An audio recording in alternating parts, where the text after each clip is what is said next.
Olá pessoal, tudo bem com vocês? Vamos para o nosso último encontro, desse módulo de fluidos não aquosos, a nossa aula 4. Vocês devem ter percebido que esse módulo de fluidos não aquosos ele tem uma carga teórica bem robusta, com bastante conteúdo, com bastante densidade de, de conhecimento teórico. E isso é muito importante quando a gente trabalha com fluidos de perfuração não aquosos, porque muitos dos problemas de que a gente encontra, durante a perfuração de poços de petróleo que se utiliza, esse tipo de fluido, a gente soluciona a partir do conhecimento teórico, a partir das justificativas teóricas das causas e das soluções que a gente pode propor, para determinada problemática. Então vamos iniciar a nossa última aula desse módulo, ok?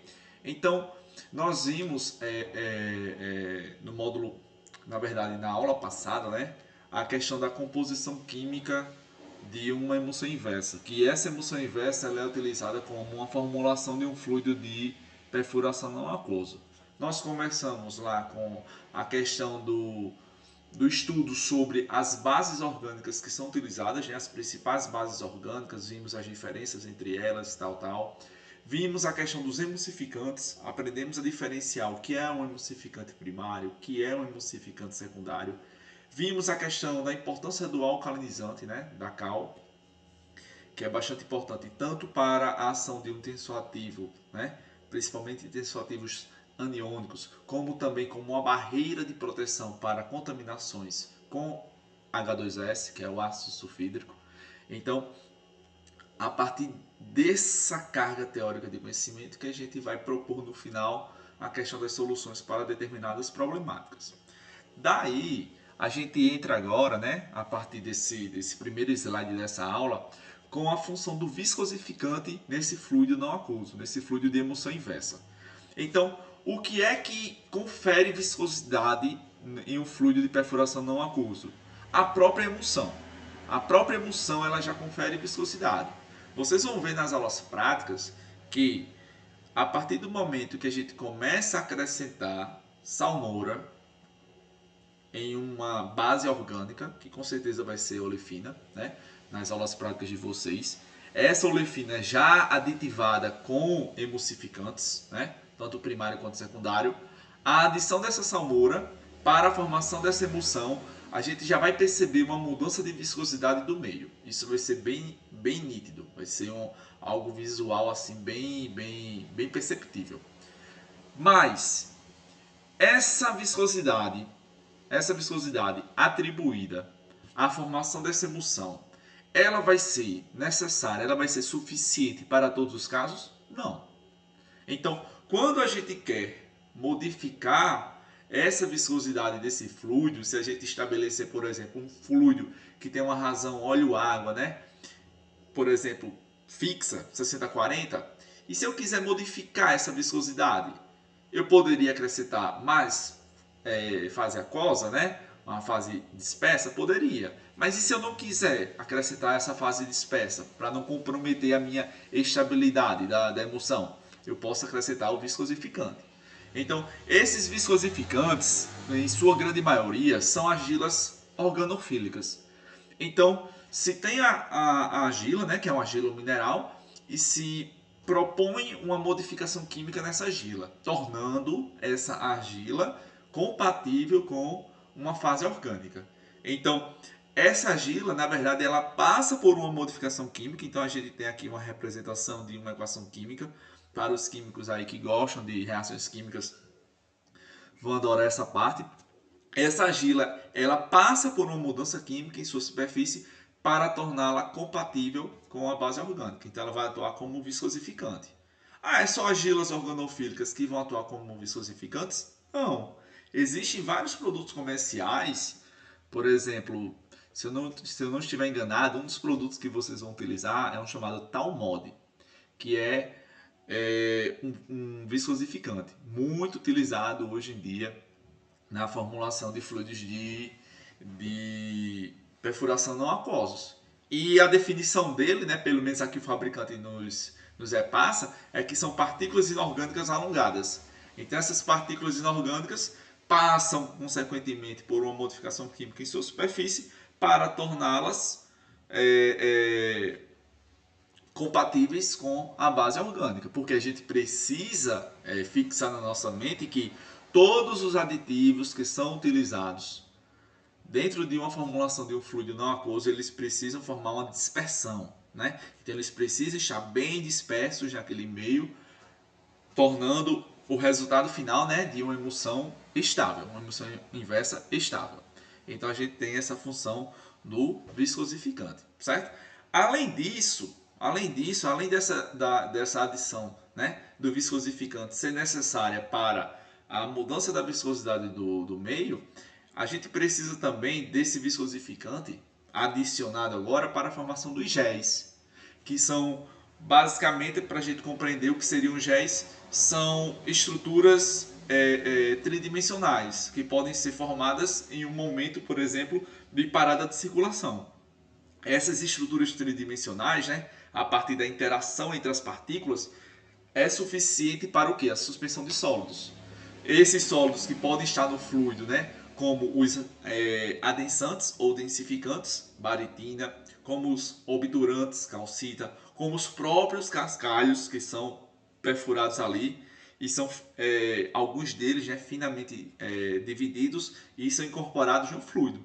Então, esse viscosificante ele traz também essa função, né? Além da mudança da viscosidade, né, de uma forma mais geral, a capacidade também de formação desses géis, coisa que a emulsão em si ela não é capaz de formar essa estrutura tridimensional de um gel, ok? Então essas argilas organofílicas, apesar de passarem por modificações na sua superfície, né, para torná-las compatíveis a determinadas bases orgânicas, elas precisam de um ativador polar, que no caso pode ser água ou álcool. Geralmente, como o fluido, né, é composto por duas fases, digamos assim, né? A gente tem uma fase orgânica, né, que é o meio contínuo, né, a fase dispersante, e uma fase aquosa, que é o meio que está disperso, né, a fase descontínua.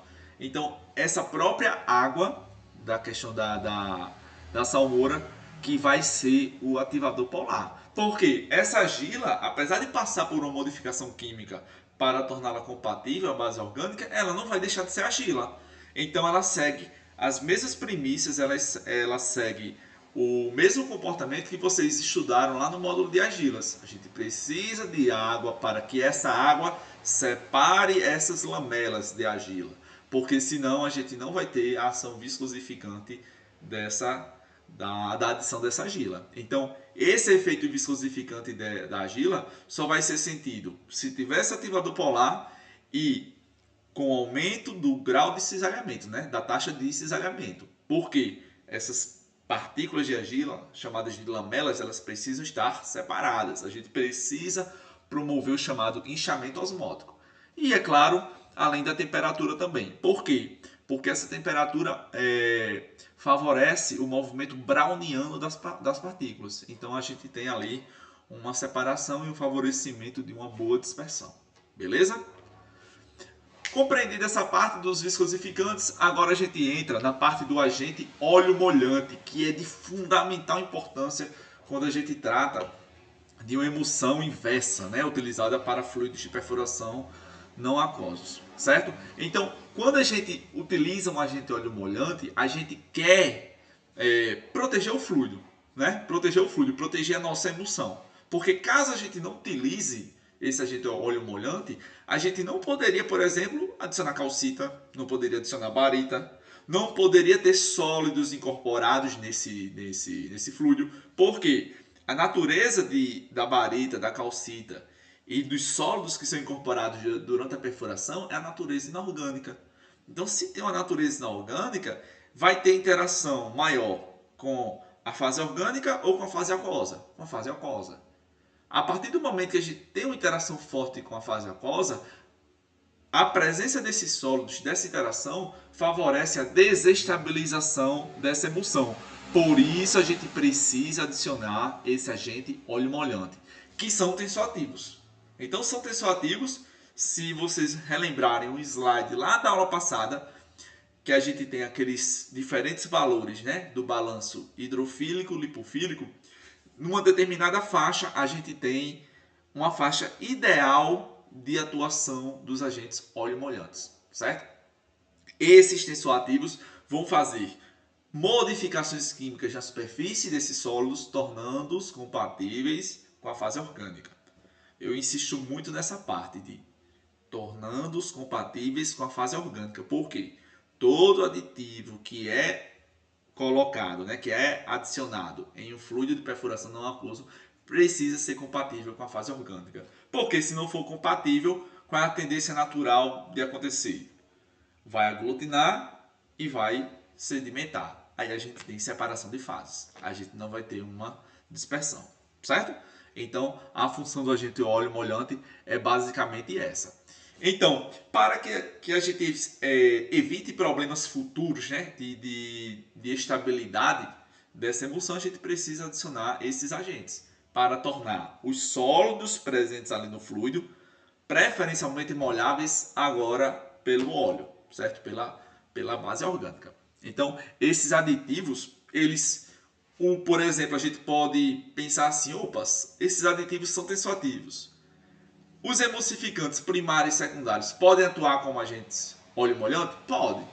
Mas existe uma faixa de pH, eu acostumado com faixa de pH, né? Existe uma faixa de balanço hidrofílico e lipofílico, HLB, que é ideal para esses agentes oleomolhantes, certo? Então, existem produtos específicos no mercado que trazem essa mistura desses tensoativos que cumprem essa determinada função, ok? Então, no último parágrafo desse slide, a gente tem aí, ó, os emulsificantes adicionados nos fluidos de emulsão inversa funcionam de certa forma como agentes oleomolhante. No entanto, existem outros tensoativos mais eficientes nesta função. Por quê? Eles estão na faixa específica, determinada ali, bonitinha, de HLB, específicos para cumprir essa função de inverter essa molhabilidade. Compreendido? Então vamos lá. Beleza, vimos a questão dos viscosificantes, né? Que na maior parte dos casos são argilas organofílicas. Vimos a questão dos agentes oleomolhantes, né? Quando a gente tem um fluido de perfuração, né? A gente pode ter, por exemplo, em um cenário, né, de operação mesmo, a gente pode ter cenários que a gente pode ter um aumento dessa viscosidade desse fluido. Que cenários são esses? Por exemplo, está perfurando lá, né, numa determinada situação e houve incorporação de água, passou por um lençol freático, houve incorporação de água. Essa água vai para onde? Ela vai ser emulsionada na fase orgânica. Por isso que a gente precisa da reserva de emulsificante, que é o emulsificante secundário. Então, o emulsificante secundário vai pegar essa água que vai entrar. Claro, isso não é o indicado, né? Mas essa água que vai entrar, ela vai ser finamente dividida pela ação de cisalhamento da broca, né? Dos jatos ali da broca. E esse emulsificante vai atuar ali protegendo esse fluido. Então, ele vai estabilizar a emulsão. A estabilidade ela vai ser perturbada pela adição de água, mas o emulsificante primário entra em campo. Aí ele vai fazer o quê? A compatibilização dessa água nesse fluido. Qual é a consequência disso? Aumento de viscosidade. Ah, professor, só tem aumento de viscosidade então quando tiver incorporação de água? Não. Durante a própria perfuração, com a incorporação de sólidos finos, a gente pode ter também um aumento de viscosidade, principalmente a viscosidade plástica, né, que está associada a essa incorporação de sólidos finos. Daí, quem protege o fluido por essa adição de sólidos finos? Acabamos de ver que são os agentes oleomolhantes, que também são tensoativos. Então, quando a gente tem um descontrole das propriedades geológicas causadas, né, pela incorporação de água ou pela incorporação de sólidos finos, né, se fugir, né, dos parâmetros ideais estabelecidos pelo programa de fluido, né, que todo fluido, para toda seção, tem um programa de fluido. Então, tem a seção que ele tem que ter um L600 de um valor mínimo, até o valor máximo. Então o seu fluido tem que estar dentro daquele esquema. Se tiver fora, né, com certeza, numa situação hipotética que a gente está discutindo aqui, de um aumento de viscosidade, aí a gente tem que entrar com os dispersantes. Então esses dispersantes, eles têm a função primária de diminuir a viscosidade do fluido, certo? Quando os dispersantes eles são realmente necessários, né? Por exemplo, numa situação de redução rápida da viscosidade do fluido, em casos de descida do revestimento, né? Além dessa questão de um remédio, né? Uma solução para a questão de contaminações, numa situação, por exemplo, que a gente precisa reduzir a viscosidade do fluido para a descida do revestimento, a gente pode atuar também com esse dispersante. Quando a diluição do fluido se torna difícil devido aos grandes volumes de base orgânica necessária, que foi o caso que eu falei lá da incorporação de água.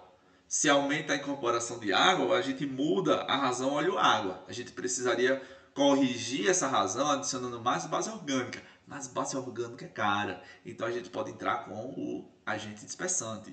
E quando os custos de diluição se tornam proibitivos. Então, aí a gente relembra lá o que a gente discutiu muito na aula passada. Os fatores de seleção de qualquer coisa que a gente adiciona no fluido de qualquer método.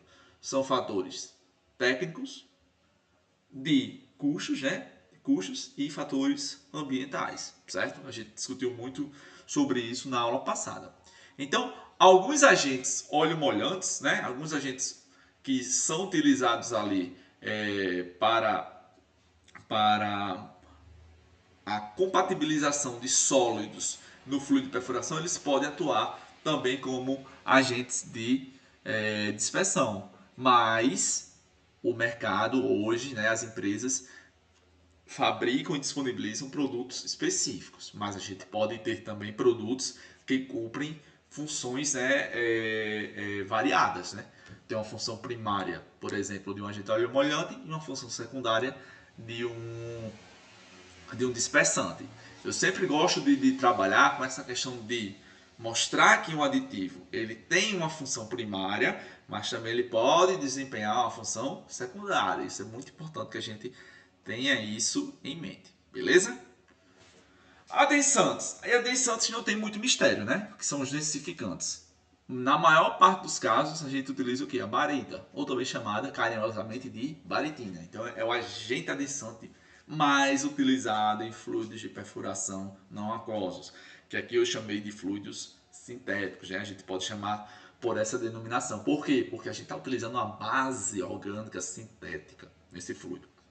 No entanto, quando a gente quer uma densidade maior e a adição dessa baritina, a gente precisaria de uma quantidade muito elevada que poderia comprometer a estabilidade dessa emulsão, a gente pode optar por um sólido de maior densidade. Aí a gente poderia utilizar a hematita, certo?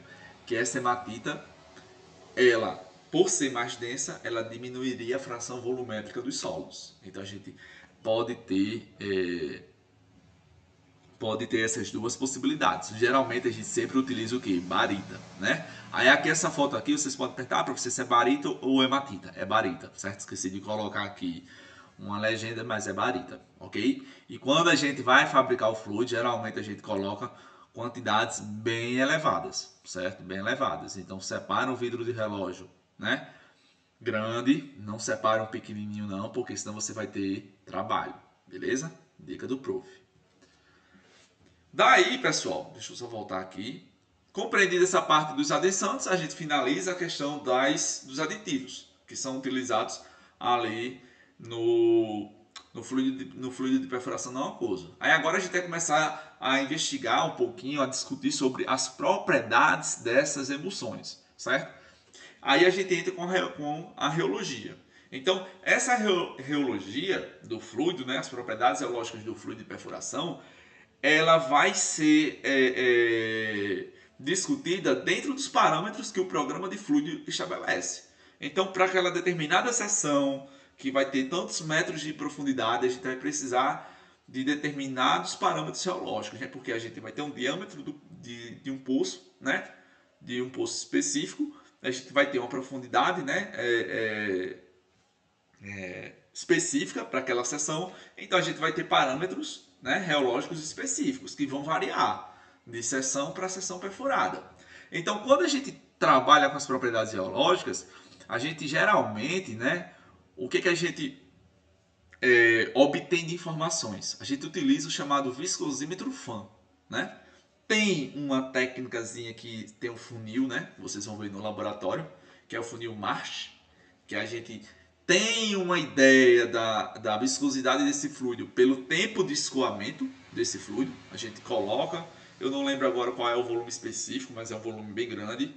Quem não malhar braço aí, né, fizer musculação, vai sentir um pezinho desse funil, né, quando ele está cheio de fluido, então tem que colocar um pouquinho de força ali.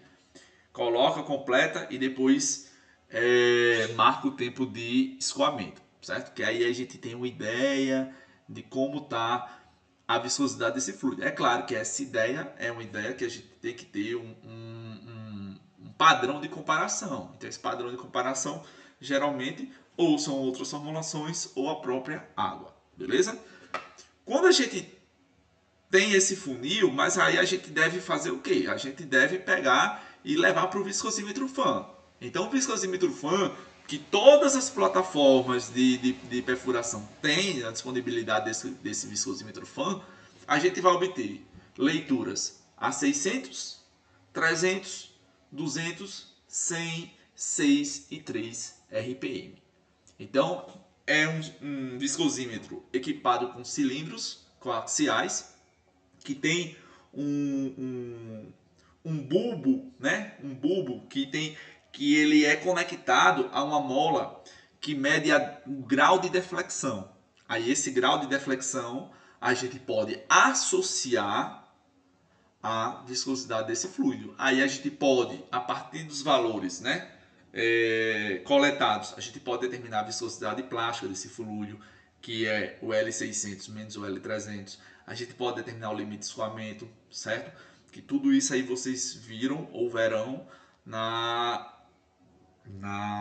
no módulo de reologia, beleza? Então, quando a gente tem as propriedades geológicas modificadas, é pela adição do viscosificante, né? Do viscosificante, que altera esses valores, né, de viscosidade. A própria razão óleo-água, quanto mais fase dispersa e estável meu fluido tiver, maiores são os valores das propriedades geológicas, certo? Outro aditivo que eu acho que eu não comentei anteriormente, que eu acabei esquecendo, mas vou comentar agora. Modificadores geológicos. Existem aditivos que são utilizados, certo? Existem aditivos que são utilizados que fazem a modificação geológica, mas eles são mais sentidos preferencialmente nas baixas taxas de cisalhamento. Quando é que eu tenho a baixa taxa de cisalhamento investigada lá no viscosímetro FAM? Leituras a 6 e 3 RPM, certo? Então, a partir dessas leituras, a gente tem uma ação mais perceptível da adição do modificador geológico, certo? O viscosificante, de uma forma geral, ele vai mudar a viscosidade do fluido como um todo. As leituras a 600, a 300, 200, 100, 6 e 3. Mas os modificadores geológicos atuam mais nessas baixas taxas. Então é muito perceptível quando a gente coloca pequenas quantidades, 0,25, 0,3, né, libra por barril, desse aditivo, desse modificador geológico, a gente vai perceber a atuação significativa dele, né, mais perceptível nessas baixas taxas de cisalhamento, ok? Então, a adição desses modificadores geológicos é de fundamental importância. Por quê? Quando a gente tem uma baixa taxa de cisalhamento, a gente tem um cenário de parada de circulação. Então, a gente precisa que esse fluido ele tenha características tixotrópicas. A gente precisa que esse fluido, ele, em um momento de parada de circulação, ele forme uma estrutura reticulada, né? Uma estrutura como se fosse um gel, não é um gel, é como se fosse um gel para manter esses sólidos em suspensão. Por porque senão, numa parada de circulação, as propriedades geológicas seriam insuficientes para manter esse sólido sem suspensão. O que aconteceria? Eles sedimentariam. Aí a gente teria um cenário de prisão de ferramenta. Ok? Alcalinidade. Por que a alcalinidade, o controle dela é tão importante? E a alcalinidade no fluido de perfuração não aquoso está associada à presença da cal, né? Tanto o óxido de cálcio como a cal hidratada, né? Que é o hidróxido de cálcio. Então, geralmente a gente utiliza o óxido de cálcio. Então, quando a gente tem a necessidade dessa cal, quando a gente utiliza emulsificantes, né? Emulsificantes aniônicos, que a gente precisa, né, dos íons cálcio para fazer o emulsificante de dupla cauda, né, para a gente ter a formação, né, daquela micela e, consequentemente, do sistema emulsionado. Quando a gente não utiliza esse tensoativo aniônico e utiliza um tensoativo neutro, a gente continua precisando dessa cal, desse controle da alcalinidade. Por quê? É uma barreira de proteção. Então, é uma barreira de proteção quando a gente tem a possibilidade de contaminação por H2S, certo? Então, a gente precisa ter esse controle, geralmente, da alcalinidade. Não é uma regra. Não é uma regra. Tem formulações que vocês vão ver que não vai ter cal. Que não vai ter cal. Por quê? Porque o próprio programa de fluidos, né, quando os engenheiros, os técnicos, né, os geólogos, geofísicos, vão montar o programa de fluido para determinada perfuração, eles têm uma predição de uma capacidade preditiva dos cenários que vão ser encontrados, né? Então, se a gente utiliza um tensoativo neutro e está passando por uma fase de perfuração que não tem um potencial de contaminação por H2S, não se utiliza cal. Mas, como uma barreira de segurança, né? Aquele ditado, né? Segundo morreu de velho, se possível, coloque, adicione cal. Claro, gente, é só a cal que combate essa questão de uma contaminação por H2S? Não, a gente tem outros materiais, outros óxidos que são considerados materiais de contingência para essa problemática, certo? Que eu vou apresentar para vocês um pouco mais na frente. Com relação agora ao filtrado, aí relembrando lá aquele módulo, né? Aquele módulo muito bom que a gente teve com relação aos mecanismos de filtração. Quando a gente tem a questão do fluido de perfuração não aquoso, né, que é com base em uma emulsão inversa, a gente tem o controle desse filtrado a partir das micelas. As micelas, né, bem estáveis, se comportam como pseudosólidos. Além disso, a adição de agentes obturantes e de controladores de filtrado ao fluido de perfuração, eles fazem também esse controle de filtrado, ok? Então a gente tem uma ação tripla aí, na verdade quádrupla. A gente tem a questão das micelas estáveis, a gente tem a possibilidade de ação obturante por calcita, a gente tem a questão da atuação de redutores de filtrado que podem formar ali, como se fosse a carboximetilcelulose, a CMC, formar uma estrutura ali de conexão entre as partículas sólidas, como se fosse uma rede, uma película. E a gente tem, além disso, né? Além disso, a questão da própria viscosidade do fluido. Porque quando a gente aumenta a resistência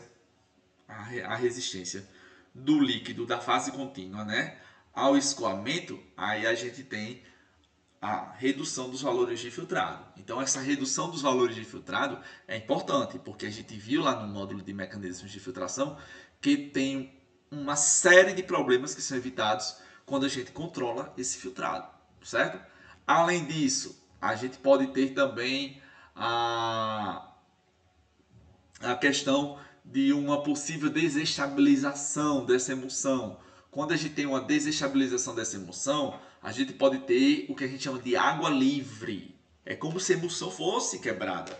E a gente só percebe que essa emulsão foi quebrada, né?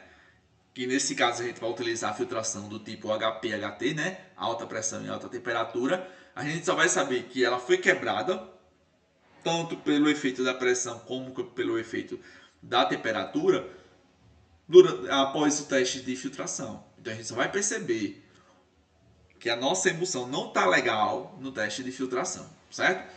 Associado a esse teste de filtração, a gente também tem o teste de estabilidade elétrica, que eu vou comentar um pouco mais à frente. Então, são dados que a gente correlaciona e tira conclusões, né? A emulsão está legal? Está ok? Não tem água livre no filtrado? As medidas de estabilidade estão dentro do padrão satisfatório? Então, são dados que a gente correlaciona, beleza? Aí agora a gente entra na questão que eu acabei de mencionar, da estabilidade elétrica. Então, essa estabilidade elétrica é um indicativo de quão fortemente a água está emulsionada numa base orgânica. A gente utiliza, pessoal, no laboratório, um medidor de estabilidade elétrica portátil. É um medidor simples, pequenininho, né? Vocês vão ver no laboratório, que tem um eletrodo, né? Esse eletrodo, após a calibração dele, que é uma calibração muito fácil, que vocês vão ver na prática, a gente coloca no fluido de perfuração. Nesse fluido de perfuração, ele precisa estar aquecido na temperatura, né? Se eu não estiver enganado, de 200 Fahrenheit. É essa a temperatura. Então, esse fluido ele vai estar aquecido. Então, a gente mergulha esse eletrodo, mistura um pouquinho ali, né?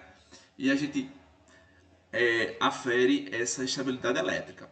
A gente pode cravar, determinar assim, esse fluido ele está estável, né? Tem um valor X lá de estabilidade elétrica, que é dado em volts.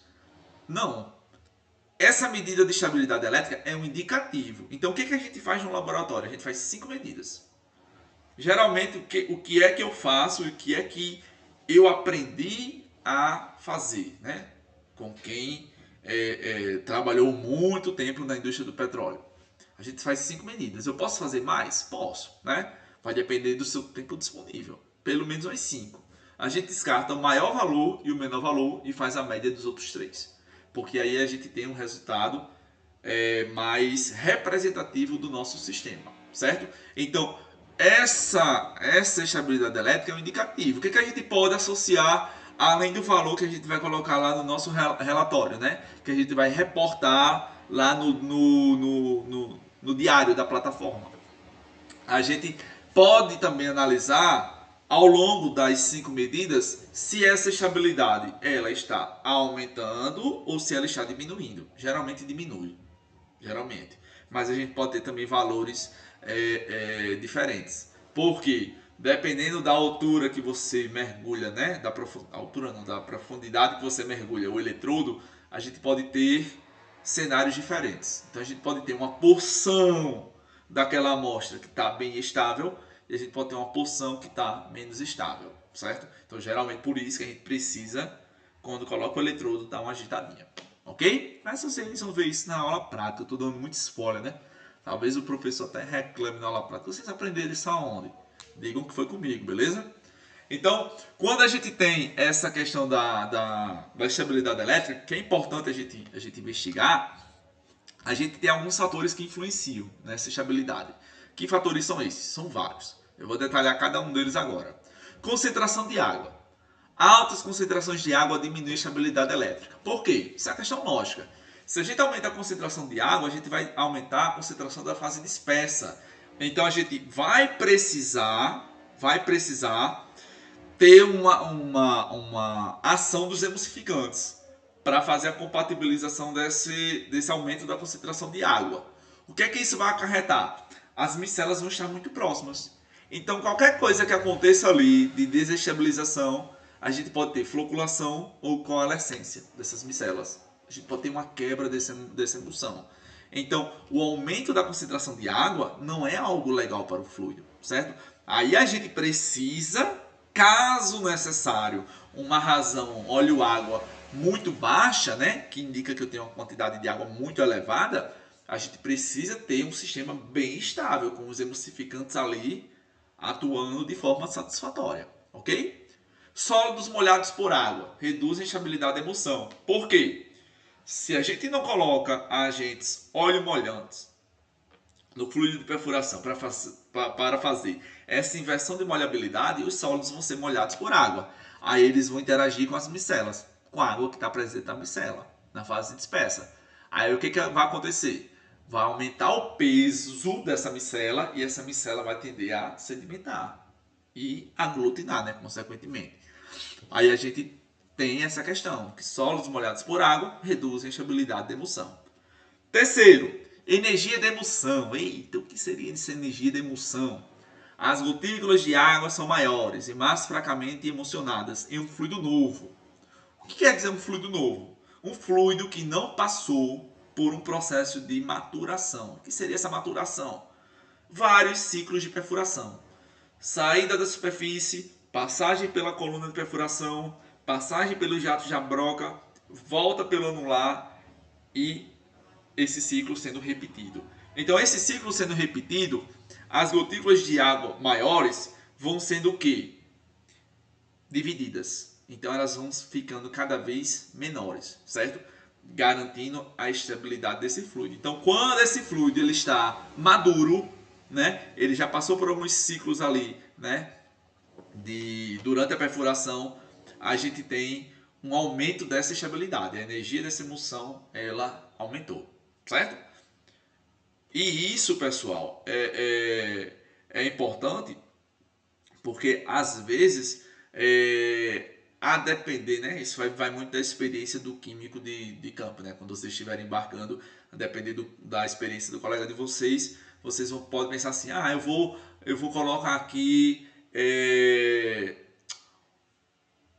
um viscosificante para aumentar essa estabilidade desse fluido. O camarada vai dizer, não, calma, deixa esse fluido dar uma circulada, deixa esse fluido incorporar alguns sólidos, deixa esse fluido, né, ter essas micelas divididas, né, pela energia principalmente de cisalhamento quando passa pelo jato da broca. Lembrando que quando esse fluido passa pelo jato da broca é onde a gente tem o máximo da taxa de cisalhamento. Então, nesse ponto, se essa gotícula de água não for dividida em duas ou várias, no jato da broca não vai ser dividida em local nenhum, porque é o ponto onde a gente tem a máxima taxa de cisalhamento, ok? Temperatura. A temperatura na qual é medida a estabilidade elétrica vai causar variações nos valores líquidos de estabilidade. Por quê? Quanto maior for a temperatura, maior vai ser o movimento browniano das partículas, de qualquer partícula. E a micela dentro desse fluido não vai deixar de ser uma partícula, né? Não vai deixar de ser uma partícula.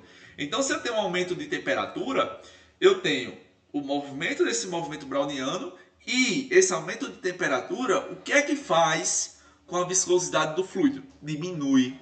Se a gente diminui a viscosidade do fluido, a gente pode fazer com que essas micelas se aproximem, o que não é o ideal, o que compromete a estabilidade desse fluido, certo? A estabilidade da emulsão. Concentração de sal, aí tem a questão da condutividade elétrica, né, da fase aquosa. Se a gente tem uma concentração de sal muito alta, a gente pode ter dois fatores. O primeiro deles é o aumento da condutividade elétrica, certo? Aí a gente pode ter, né, quando for fazer o teste, né, isso aqui é mais relacionado ao teste, nesse caso, a gente pode ter uma quebra dessa emulsão mais fácil, né, pelo aumento da condutividade, já que o equipamento ele coloca uma diferença de potencial ali, para a gente saber qual é a estabilidade, qual é a voltagem necessária para quebrar aquela emulsão. Então, essa concentração de sal maior, ela não é tão legal. E a gente pode ter a questão, se essa concentração de sal for superior ao coeficiente de solubilidade, lembrando lá de química geral, coeficiente de solubilidade, que eu tenho a quantidade de soluto maior que o máximo, que é aquela quantidade de solvente, consegue solubilizar, né? Então teria uma solução acima da saturação. Aí essa quantidade, né, a mais de soluto vai fazer o quê? Precipitar. Aí quando esse sal, né, que é aquela quantidade de água não consegue mais solubilizar, quando ele precipita, ele é um sólido molhado por água. Aí ele vai causar o quê? Vai causar uma desestabilização dessa emulsão. Por isso que a gente, quando trabalha com salmouras, a gente sempre trabalha com soluções saturadas. Então são salmouras que são preparadas, são salmouras que são filtradas para que a gente possa utilizar na fabricação de fluidos de perfuração. Beleza? E por último, os adensantes, ou chamados de densificantes. Fluidos de alta densidade, adensados com hematita, ou outros adensantes especiais, normalmente apresentam menores valores de estabilidade do que aqueles adensados com barita. Por quê? A hematita tem uma densidade maior do que a barita. Então essa hematita, ela vai ter uma tendência maior o quê? De sedimentação. Essa tendência de sedimentação, e lembrando que são sólidos que são inorgânicos, né, que gostam de água, apesar de ter a questão do agente óleo molhante ali fazendo essa compatibilização, em comparação a hematita com a barita, aí a gente tem uma tendência de diminuição dessa estabilidade. Qualquer fator extra que perturbar essa estabilidade, ele vai ser mais sentido no fluido que tiver hematita que um fluido que tiver barita, ok? Só pela questão da densidade. Compreendido? Salinidade. Eu falei nas aulas ou na aula anterior da questão do controle da atividade química. Essa atividade química está associada à capacidade de inibição desse fluido. Se esse fluido ele vai estar, né, com essa capacidade de inibição acentuada. O que seria essa capacidade de inibição? Só relembrando. O fluido ele deve estar inibido ou ele deve inibir a reatividade das formações ricas em argila minerais. Então, por exemplo, está se perfurando uma zona que tem muita argila. Eu não quero que esse fluido, em hipótese alguma, interaja com aquela formação dos argilominerais, porque aí a gente evita a questão do inchamento de argila. Como é que a gente faz então a inibição desse fluido? Eu sei que a fase orgânica não vai interagir com a argila, mas a fase aquosa vai. Aí a gente controla essa atividade pela salinidade. Então, quanto maior for a salinidade, quanto maior for a concentração de íons presentes ali, naquela fase dispersa, menor vai ser a atividade, certo? E os sais que são mais utilizados são o cloreto de sódio e o cloreto de cálcio. Então a gente tem essa regrinha. Quanto maior a salinidade, por isso que a gente utiliza soluções saturadas, menor vai ser a atividade desse fluido. Consequentemente, caso a gente tenha, né, um contato desse fluido com a formação rica em argilominerais, a gente não vai ter problemas de inchamento de argila, ok? Razão óleo-água. A gente fala muito de emulsão inversa, né? Que a água faz a aquosa emulsionada na fase orgânica, né? Aí a gente estabelece um parâmetro extremamente importante, que é a razão óleo-água. Essa razão óleo-água ela pode ser alterada durante a perfuração, pela incorporação, por exemplo, de água, né? Água como contaminante. Está atravessando um aquífero, pode ter incorporação de água. Aí essa razão óleo-água vai o quê? Diminuir, né? A razão óleo-água de partida do fluido, vamos dizer que é 70-30. Então eu tenho 70% ali de fase orgânica e 30% de fase aquosa. Lembrando que a fase orgânica não é só a questão da base orgânica, por exemplo, da olefina. É da base orgânica e de todos os aditivos que são solúveis na fase orgânica. Por exemplo, os emulsificantes, certo? E o restante entra como fase aquosa. No campo, como é que a gente determina essa razão óleo-água? A partir de um teste que vocês vão fazer em laboratório chamado de retorta. Então é um teste que praticamente é uma destilação. A gente coloca num tubinho, né? Um tubinho que é conectado a um chamado cachimbo, né? Popularmente chamado cachimbo. A gente coloca ali 10 ml de um fluido previamente agitado, com a dispersão ok. A gente coloca nesses 10 ml, né? Eu tenho que ter a certeza de que ali tem 10 ml, porque esse fluido ele vai ser aquecido a temperaturas muito altas. Esse teste dura 30 minutos. Após isso, tudo que for vaporizado, ele vai passar por um condensador e vai ser coletado numa proveta. Nessa proveta a gente coloca uma proveta de 10 ml, né? Se a gente coloca 10 ml de fluido, a gente espera que no máximo saia 10 ml. Saia um valor menor. Por quê?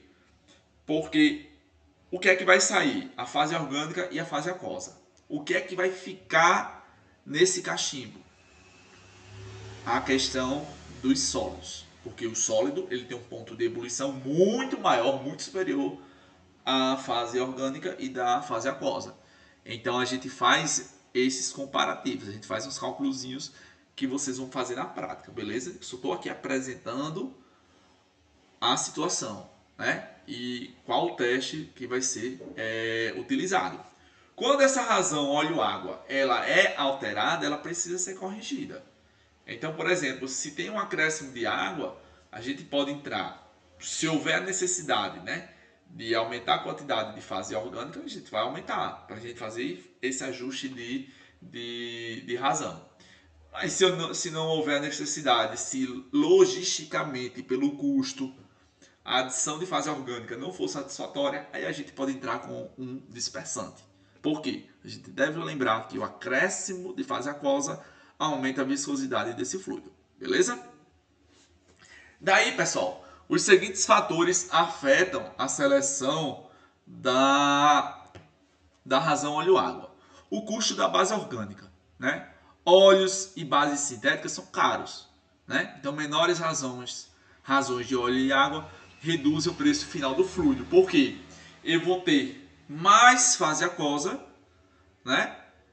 Mais fase aquosa do que quando eu tenho uma razão maior. Se eu tiver uma razão maior, eu vou ter uma quantidade de fase aquosa menor, certo? Então, quanto menor for essa razão óleo-água, lembrando o óleo numerador, água denominador, quanto menor for essa razão, maior a quantidade de água, beleza? De fase aquosa.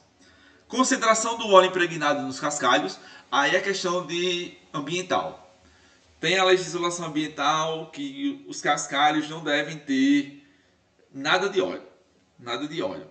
Daí a gente vai optar por razões o quê? Menores, né? Caso seja necessário. Por quê? Existem equipamentos que fazem essa separação, né? Sopradores térmicos, eu não sei se eles já aplicam micro-ondas, que é a tecnologia que é a tecnologia de laboratório, mas deve ter projetos pilotos com essa aplicação de micro-ondas para fazer essa separação dos cascalhos do óleo. Mas quando a gente tem uma legislação ambiental muito firme, como a do IBAMA, aí a gente precisa tomar cuidado com uma razão óleo-água menor, certo? Porque aí a gente precisa fazer esse ajuste. Concentração de sal impregnado nos cascalhos, aí já é o contrário, né? Se tiver, por exemplo, dentro da legislação ambiental, que a gente deve regular essa quantidade de sal, aí a gente já vai optar por uma razão óleo-água ali um pouco maior, certo? E se tiver os dois, professor, se tiver a regulamentação do teor do óleo e da quantidade de sal, aí a gente vai tentar ajustar esse fluido da melhor forma possível, né? Ou com a adição de um viscosificante, ou com a utilização de uma solução, né, de maior atividade, né, uma solução de menor salinidade, se dá um jeito, né? Por isso que o fluido ele é muito bonito da gente estudar, né? Porque são muitos fatores. Então é algo gostoso da gente analisar, né? Dá uma dorzinha de cabeça, dá, né? Dá um nozinho, acho que você já está pensando, meu Deus do céu, tanta coisa. Mas é isso aí, certo? Então a gente deve correlacionar demais esses fatores. Então cada situação é uma situação diferente uma da outra. Reologia. A água emulsionada, em uma emulsão inversa, atua como se fosse sólidos e vai aumentar a viscosidade plástica quando a razão óleo-água diminui. Por isso que quando a gente adiciona, né, salmoura, e vocês vão perceber isso durante a fabricação dos fluidos, quando a gente está adicionando a salmoura, a base orgânica com os tensoativos já presentes, né, e o cisalhamento lá do agitador, do Hamilton Beach, vocês vão perceber a mudança da viscosidade do meio. Então, as leituras reológicas vão ser o quê? Maiores, certo? Então, quanto maior a quantidade de água ali emulsionada, maior vai ser esses parâmetros reológicos, certo? E a água emulsionada auxilia a ação das argilas organofílicas, que a gente mostrou que essas argilas organofílicas precisam de um ativador polar e dos modificadores reológicos, ok? Controle de filtrado. A água emulsionada atua como sólidos. É só isso? Não. Né? A gente viu lá no módulo de mecanismos de filtração isso daí também. E vimos também a questão da presença dos agentes obturantes da calcita, a presença de controladores de filtrados, né? Que podem ser líquidos, que podem atuar formando um filme ali no reboco, principalmente no reboco externo, certo? A gente tem um controle de filtrado pela própria viscosidade do fluido, que reduz, né, aumenta essa resistência da fase líquida, ok? Peso do fluido. O material adensante de um fluido de emulsão inversa deve ser molhável pela base orgânica utilizada. Então, tudo que a gente for utilizar que for de origem mineral, a gente precisa colocar um agente óleo molhante, porque senão a gente vai ter problemas, certo? Então, por exemplo, quando a gente tem uma razão óleo-água, né, que a gente está trabalhando com essa seleção de uma razão óleo-água. Se eu tiver uma razão óleo-água muito baixa, então tem uma quantidade de água elevada. Então, esse peso do fluido, ele vai ter que ser olhado com carinho, né? Essa quantidade de sólidos que foi adicionado, porque eu tenho que ajustar a concentração do agente óleo molhante.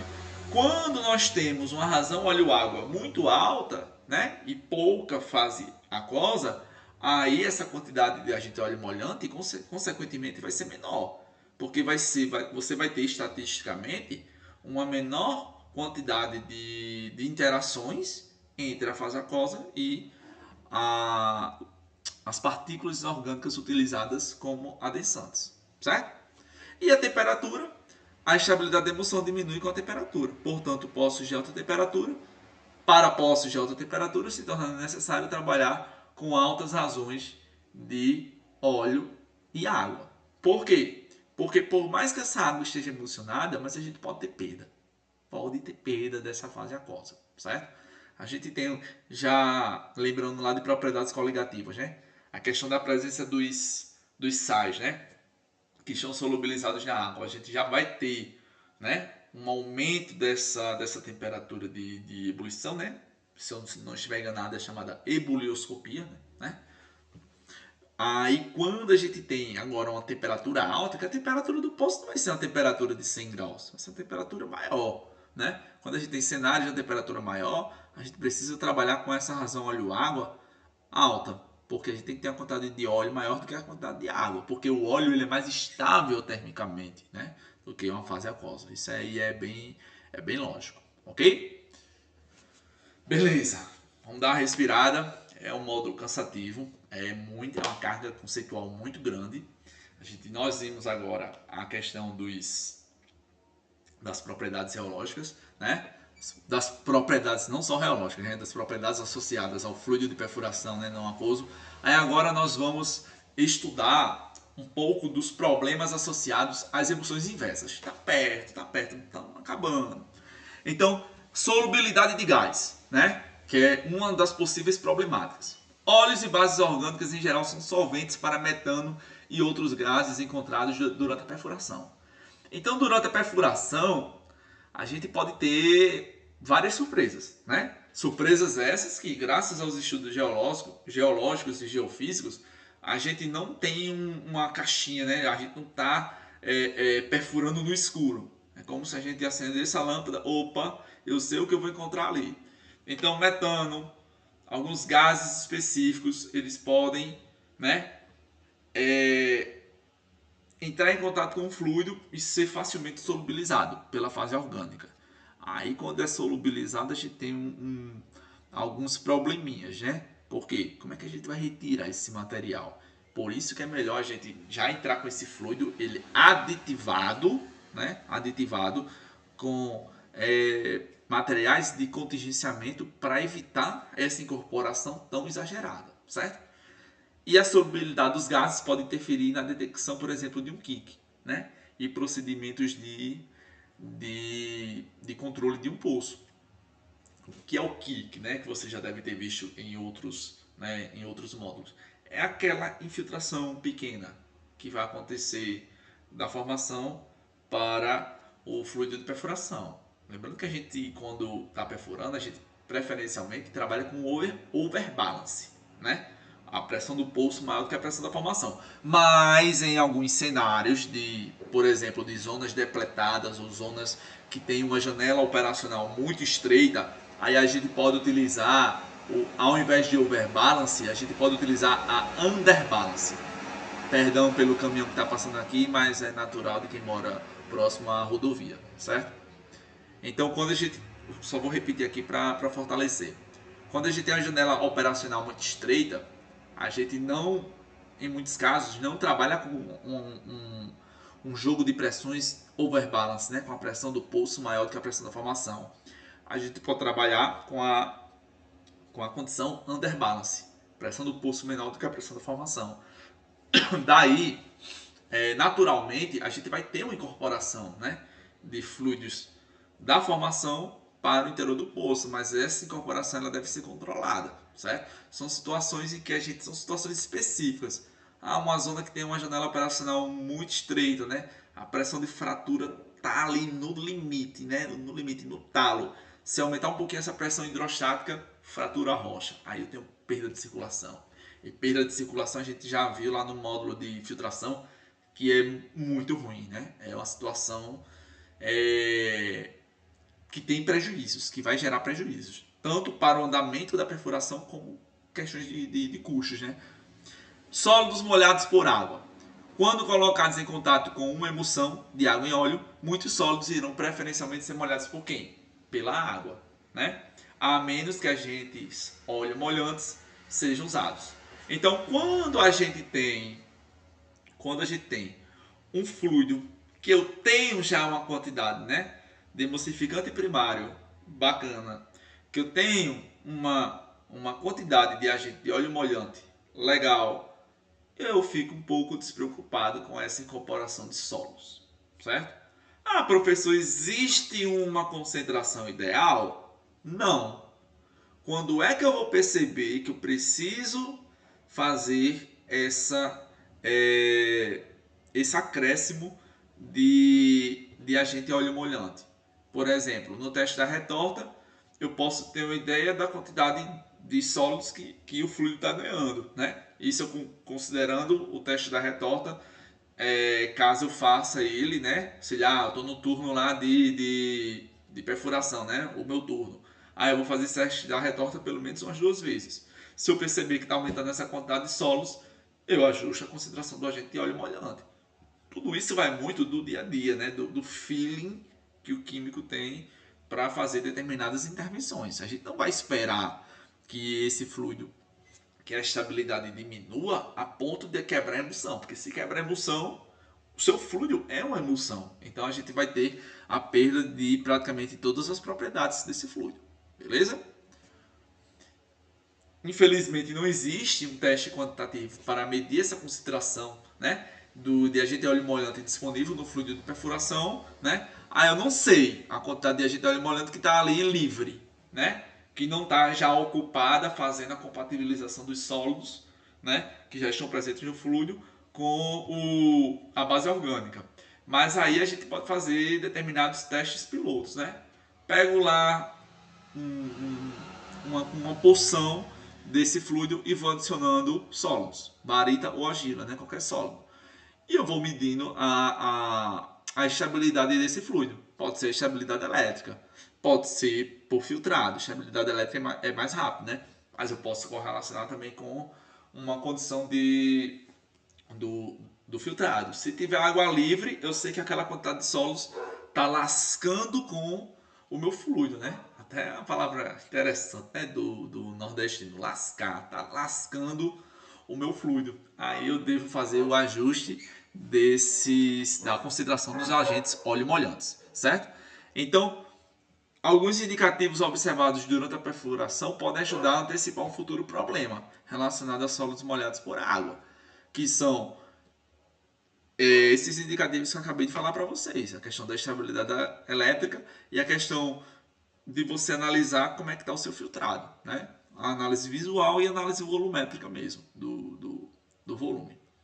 Os parâmetros descritos a seguir podem nos ajudar a determinar a necessidade de aumentar a concentração de agentes oleomolhantes antes que os problemas ocorram.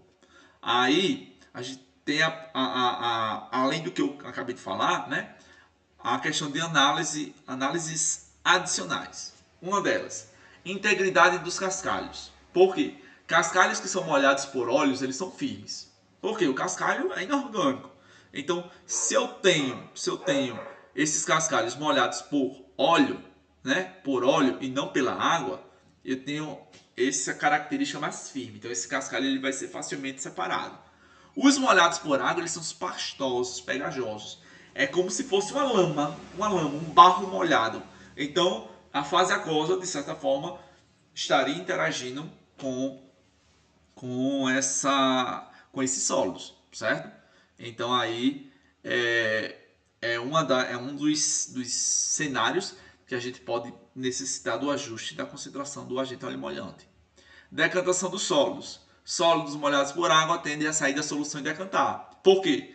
Se ele está interagindo com a água, então significa que ele vai aglutinar. Se ele aglutina, ele aumenta seu peso, né?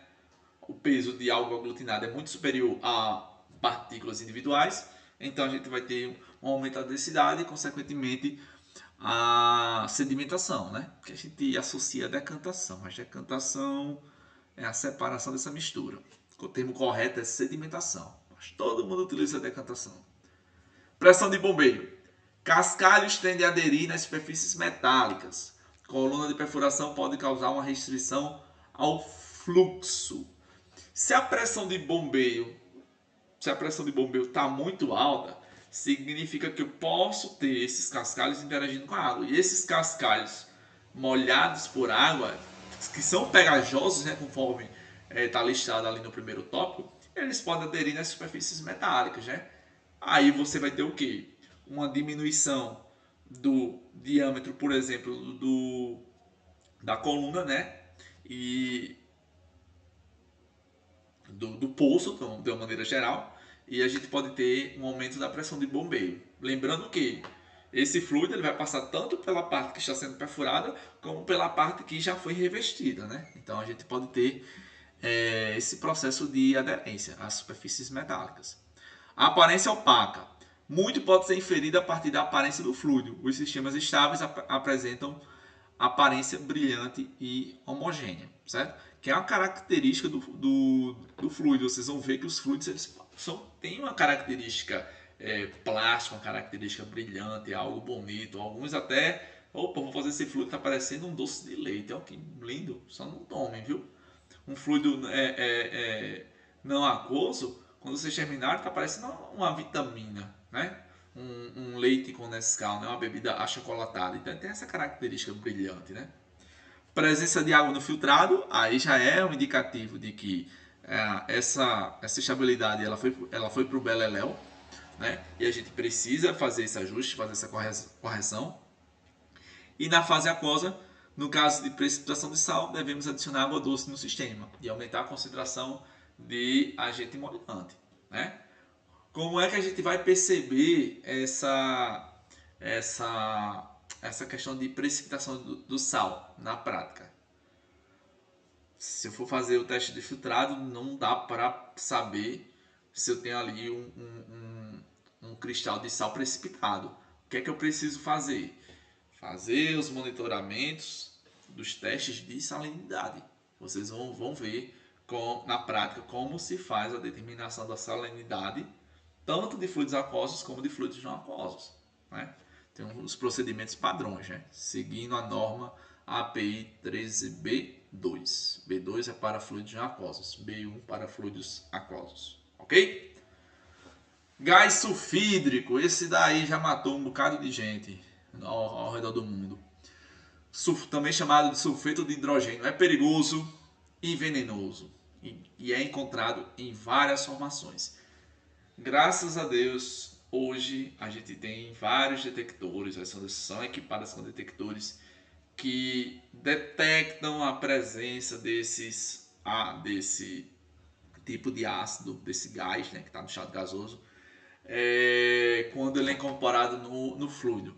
Porque quando ele está em altas concentrações ele se torna inodoro. Então você não sente o cheirinho dele, né?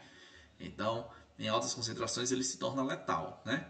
Então é um gás ácido que a gente vai perceber a presença dele quando a gente tiver que a gente não perceba a presença dele, né? Em primeiro lugar. Mas se ele tiver, a gente vai perceber nos testes, né, de alcalinidade. A alcalinidade do fluido diminuiu. Diminuiu por quê? Né? Aí a gente tem a questão de um ataque ácido, né? E esse ataque ácido, né? Aí lembrando lá do primeiro ano do ensino médio e de química geral, ácido, né? Mais um óxido ácido. Um ácido, que é o H2S, mais um óxido básico, que é o óxido de cálcio, ocorre ali a formação de sal e água, né? Então a gente tem essa questão dessa neutralização também, né? Daí essa alcalinidade ela vai diminuir, ok? Então a contaminação por H2S pode baixar a alcalinidade do fluido e reduzir a estabilidade da emulsão, principalmente quando a gente está trabalhando com emulsificantes aniônicos, né? Quando a gente vai, sei lá, tá lá um cenário de contaminação, percebi isso.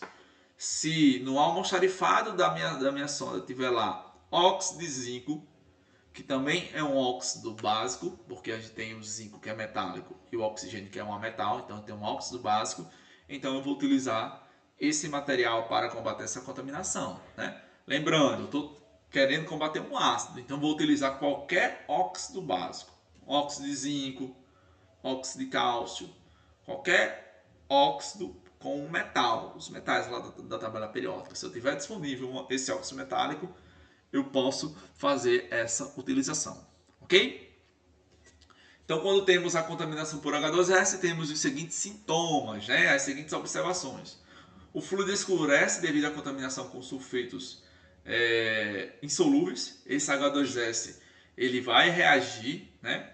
Ele vai reagir com o que tiver no fluido, né? Vai reagir com cálcio, né? Vai reagir com zinco e esse fluido vai escurecer.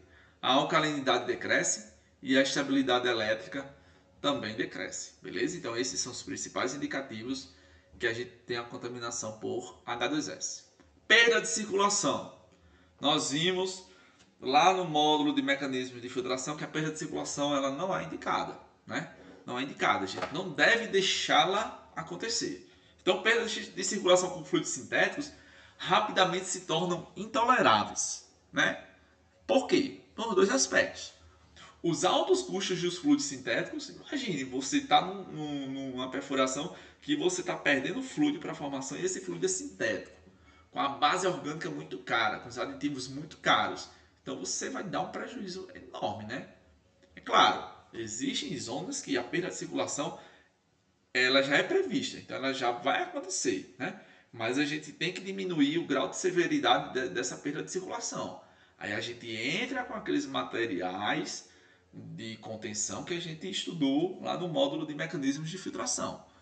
Outro ponto são as dificuldades logísticas. Não dá para a gente fabricar um fluido não aquoso numa sonda de perfuração.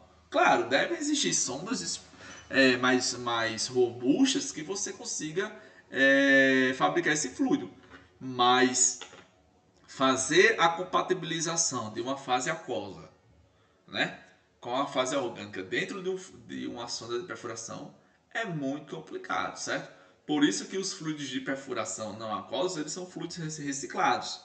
A estação de fluidos vai mandar esse fluido para lá, que pode ser um fluido novo, fabricado na estação de fluidos, ou pode ser um fluido que já foi reutilizado, certo? Que está sendo reutilizado. Cimentação em ambientes de fluidos não aquosos. Aí essa cimentação de fluidos, né, ela vai acontecer de uma forma diferente. Por quê? Imagina aí, o cimento, acho que vocês já tiveram um módulo de cimentação. O cimento, ele é algo que tem uma natureza, digamos assim, inorgânica, né? Ele tem vários óxidos ali presentes no cimento que dão atividade chamada atividade pozzolânica, né? Estou até revisando muita coisa do curso de fluidos de outros módulos, né? Fazendo esse entrelaçamento de informações. Então, essa natureza inorgânica do cimento, quando a gente tem agora a utilização de um fluido não aquoso, a gente precisa fazer a remoção desse fluido não aquoso por completo, inclusive do reboco. Um reboco que está sendo molhado por óleo, pela fase orgânica. Então a gente precisa fazer essa remoção por completo, porque senão a gente vai ter problemas de aderência do cimento. A gente vai ter uma baixa aderência desse cimento. Como é que a gente faz essa remoção desse reboco? Aí a gente vai utilizar tampões espaçadores. Pode estar associados a colchões lavadores. Geralmente é uma etapa muito tranquila. Então existem formulações desses tampões espaçadores, de colchões lavadores, que fazem essa remoção por completa. É tipo você utilizar um Vanish. Brincadeiras à parte, é claro que a gente não utiliza um Vanish na sonda de perfuração, mas é tipo assim, o colchão lavador ele tem como se fosse, fazendo analogia, como se fosse a capacidade de um Vanish. Retira tudo que tiver ali presente como sujicidade, né? Como no caso aí do reboco externo. Então, esse fluido que vai ser utilizado como tampão, né? Como tampão espaçador, ele deve ser um fluido viscoso. Viscoso. Por quê? Porque esse fluido viscoso ele deve retirar a quantidade maior possível, né? Tanto do fluido como do reboco que está ali na formação. Daí geralmente qual é a estratégia que se faz antes de passar esse tampão espaçador? Adiciona no fluido que está ali. Agora me faltou o nome. A gente vai diminuir essa viscosidade do fluido, então tem que utilizar um dispersante. Lembrei, graças a Deus. Eu tenho que utilizar um dispersante. Então, esse dispersante vai diminuir a viscosidade do fluido e vai facilitar a ação, né, de deslocamento pelo fluido deslocador, que é o tampão espaçador, certo? Então, a gente evita o quê? Problemas de canalização, porque esses fluidos eles podem entrar em contato. Então, esse fluido não aquoso pode canalizar, né, e formar fingers nos tampões espaçadores. Aí a gente vai ter alguns probleminhas com relação a isso daí, ok? Aí a gente evita com esse fluido deslocador mais viscoso e com o fluido que está no pulso menos viscoso, ok? Estamos no final. Vamos listar aí, eu acho que é da letra A até a letra I. Contagem regressiva agora para o final desse módulo, graças a Deus. E muita coisa disso a gente já viu. Isso aqui é mais um apanhado geral, certo? É como se fosse a conclusão do nosso módulo, né? A finalização. Vamos colocar cereja no bolo. Problema A. Problema inicial. Viscosidade insuficiente do fluido. Quais são as possíveis causas? Concentração insuficiente do emulsificante, né? Aí o que a gente faz? Adiciona argila e pode adicionar modificador reológico. Por quê? Eu não coloco um emulsificante no meio. Se eu tiver à disposição, ok, eu posso colocar. Mas se eu não tiver emulsificante no meio, que geralmente não é um material assim de contingência, o material de contingência geralmente é um modificador reológico, é um agente óleo molhante, mas o emulsificante não. Mas ele, se estiver disponível, ok, eu posso colocar. Mas aí, se a viscosidade estiver muito baixa, eu posso adicionar argila organofílica, que vai alterar a viscosidade do fluido de uma forma geral. Se eu quiser modificar a viscosidade Em baixas taxas de cisalhamento, eu posso adicionar um modificador rheológico. Pequenas quantidades. Vocês vão ver que quantidades maiores modifica muito, você torna o fluido muito gelificado, certo? Aí a gente pode ter algumas problemáticas lá de pressões de surge e de suave, que a gente viu lá em mecanismos de filtração. Outro problema de viscosidade insuficiente, conteúdo baixo de água. Então, eu tenho uma razão óleo-água muito alta, né? Eu tenho, sei lá, uma razão 80-20. Eu vou ter uma viscosidade baixa, né? Aí eu posso adicionar o quê? Mais salmoura. Se eu adiciono mais salmoura, consequentemente eu tenho que adicionar também mais emulsificante. Porque eu preciso fazer essa compatibilização da fase dispersa com a fase dispersante. Viscosidade suficiente. Terceira causa, fluido novo, falta de cisalhamento. É o fluido que está novinho ali. É aquele fluido, aquele óleozinho que você colocou no carro, que não passou ainda, né, por todos os espaços onde deveria passar. E no caso do fluido de perfuração, ele vai passar pela coluna de perfuração e pelos jatos de abroca, que tem uma taxa de cisalhamento nas alturas. Então o tratamento, cisalar o fluido pela broca ou unidade cisalhadora, certo? Então é deixar o fluido fazer alguns ciclos, né? Entrar, retornar, entrar de novo, retornar, porque aí ele vai ganhando viscosidade naturalmente, além da incorporação natural dos sólidos, certo? Que aumenta a viscosidade plástica. Beleza. Primeiro problema, a viscosidade baixa. E se a viscosidade agora for alta? Qual é a causa? Conteúdo alto de água. Qual é esse conteúdo alto de água? Se o químico não errou lá, não colocou a mais do que a quantidade de água que ele precisaria. E agora inverteu, ao invés de viscosidade baixa, tem alta. Ou, naturalmente, um fluxo de água ali de um aquífero, né? Tratamento, diluição com base orgânica. Ou a gente pode colocar, que a gente já viu anteriormente, mas que eu não coloquei aqui, a gente pode colocar um dispersante para afinar esse fluido, para tornar esse fluido um fluido de baixa viscosidade, certo? Outra causa, sólidos perfurados incorporados, certo? Principalmente os sólidos finos, certo? E esses sólidos finos geralmente são sólidos molhados por água. Aí a gente, quais são os tratamentos? Utilizar os extratores de sólidos, tem um chamado Mud Cleaner, que faz essa limpeza, né, essa retirada desses sólidos, o dessiltador, uma série de equipamentos de superfície que fazem essa extração desses sólidos, né, que são sólidos maiores. Adicionar agente molhante, óleo molhante, para proteger a nossa emulsão, né, do comprometimento da estabilidade. Adicionar emulsificante e cal, certo? Mas aí é mais como uma medida extra, né? O agente óleo molhante já seria necessário.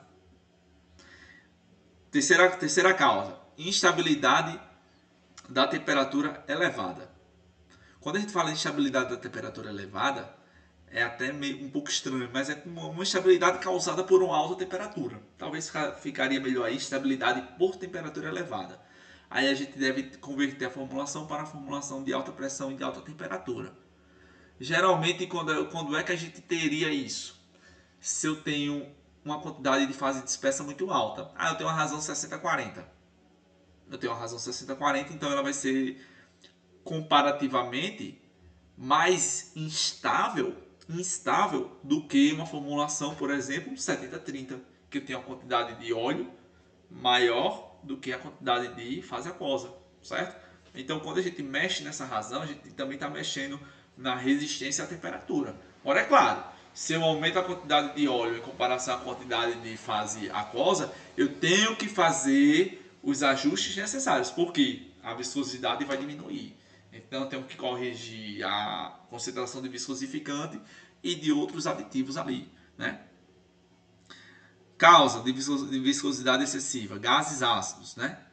A gente viu nos slides anteriores que essa viscosidade ela pode aumentar. Então, o tratamento, adicionar cal ou aumentar o peso do fluido.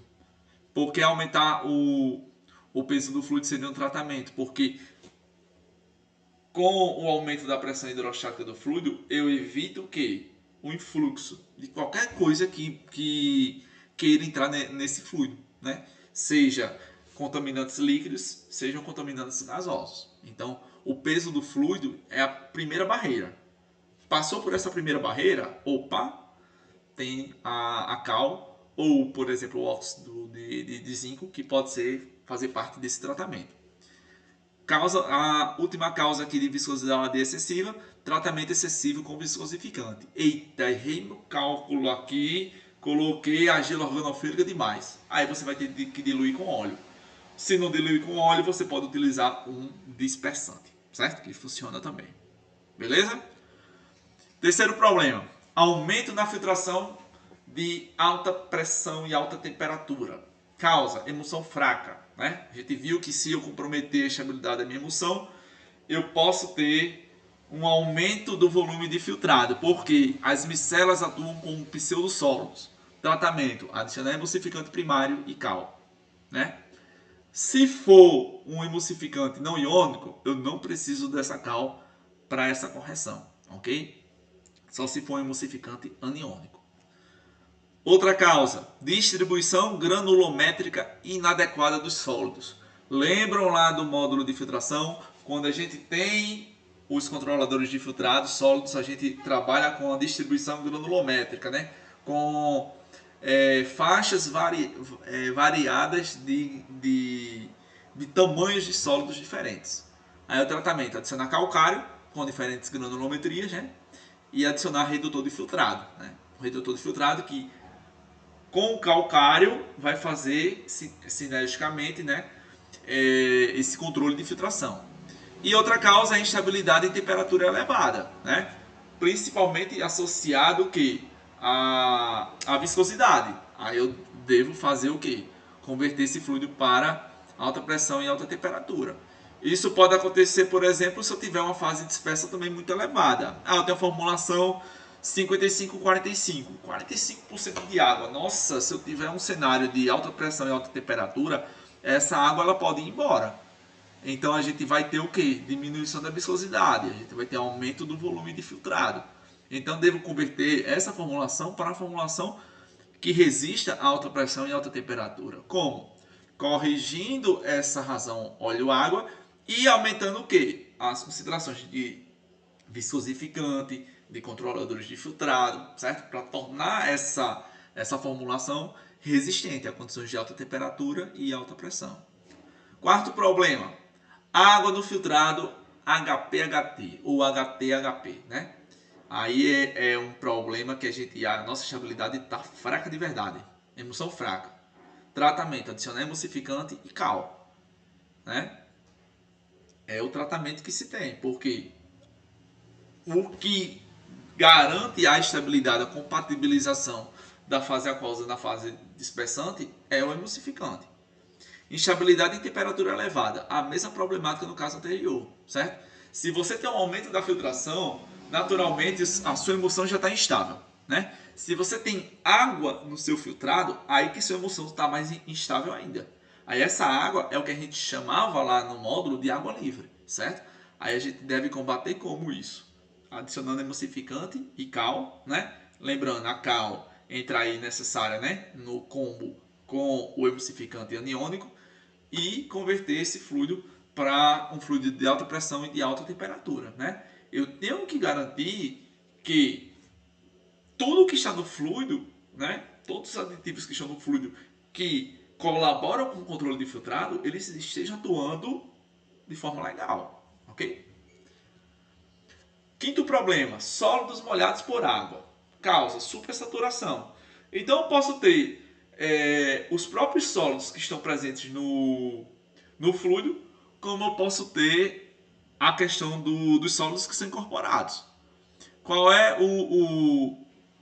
o tratamento, né? No caso dessa supersaturação, ela está associada à questão da salinidade, da fase aquosa. Aí o que eu devo fazer? Colocar mais água. Porque eu devo tornar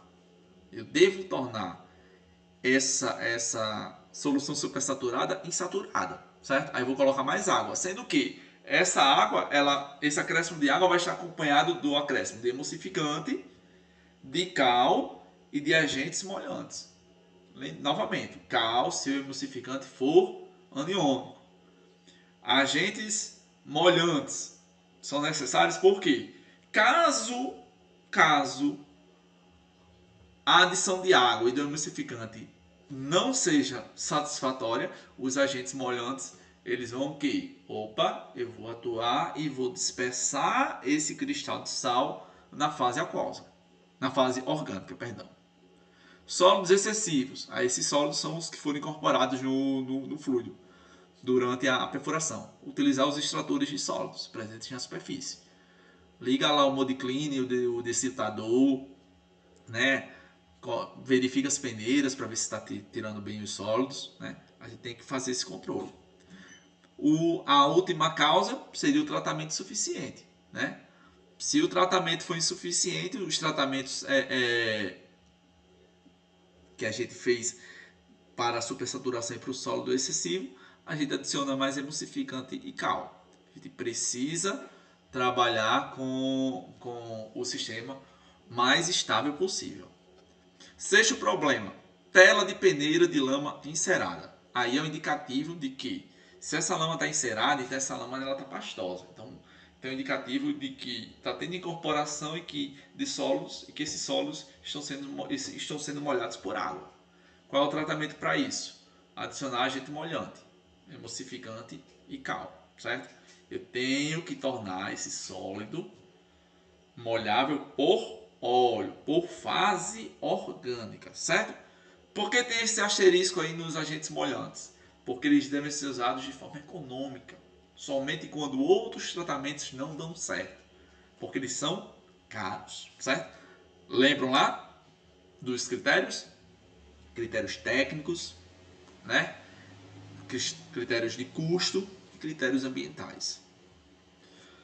Sétimo problema, influxo de água.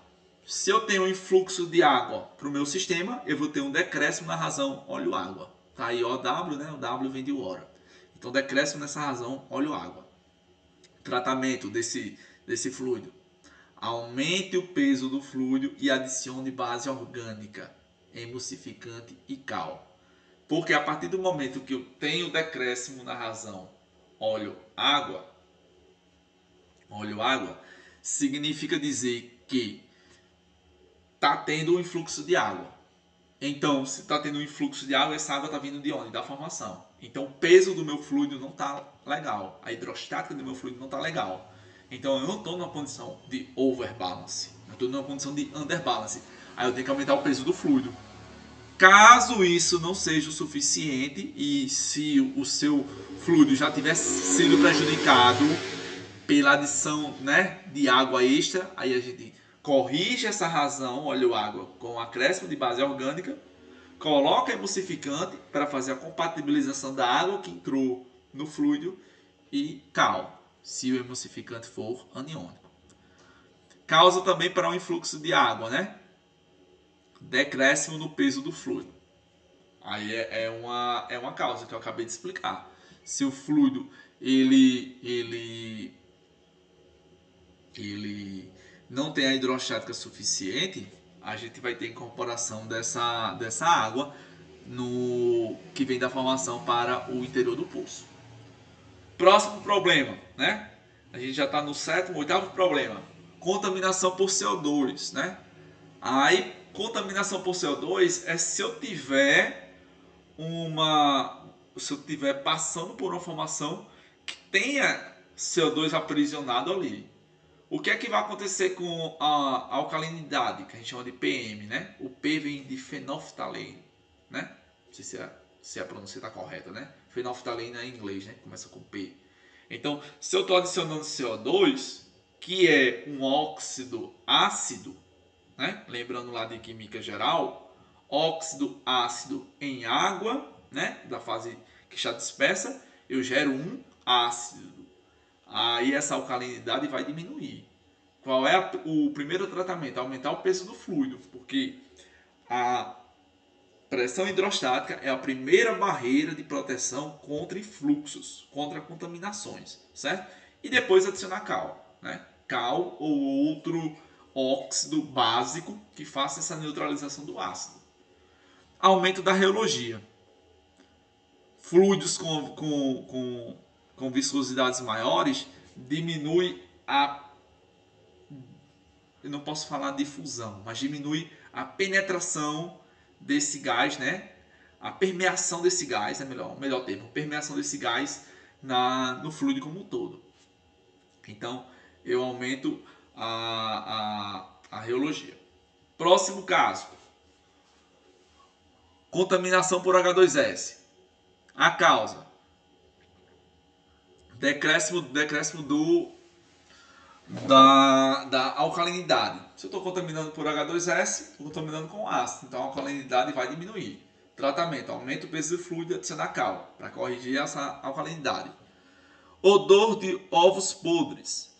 Quantidade de H2S tá baixa, né, a concentração. Se você está sentindo odor de ovo podre, tem que agradecer, porque quando essa concentração está muito alta, se torna inodoro, né? Então aumentar o peso do fluido como primeira barreira e adicionar cal, material de contingenciamento, né, de combate a essa contaminação por H2S.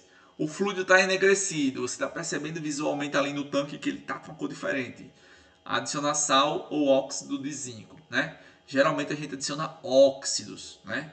Mas a gente tem sais também que são sais básicos que podem atuar também no combate a H2S. A gente vai colocar o que a gente tem à disposição. E coluna de perfuração enegrecida, né? Se essa coluna de perfuração está enegrecida, significa que o H2S ele está interagindo com as partes metálicas. Aí a gente tem que adicionar um protetor de corrosão, né? Porque se é a contaminação por ácido, então a gente pode ter problemas de corrosão. 10º problema, perda de circulação. Uma causa para essa perda de circulação: pressão hidrostática excessiva, né? Se a pressão hidrostática estiver em excesso, a gente pode ter uma fratura induzida. Qual é o tratamento? Reduzir o peso do fluido, né? Se a pressão hidrostática está excessiva, então a primeira coisa que eu devo fazer é reduzir o peso do fluido. E utilizar LCM. Quem lembra o que é LCM? Materiais de combate à perda de circulação. A gente deve lembrar daqueles critérios. Se for zona de interesse, utiliza materiais solúveis, né? Por acidificação, por exemplo. Se não for zona de interesse, utiliza qualquer material que estiver disponível.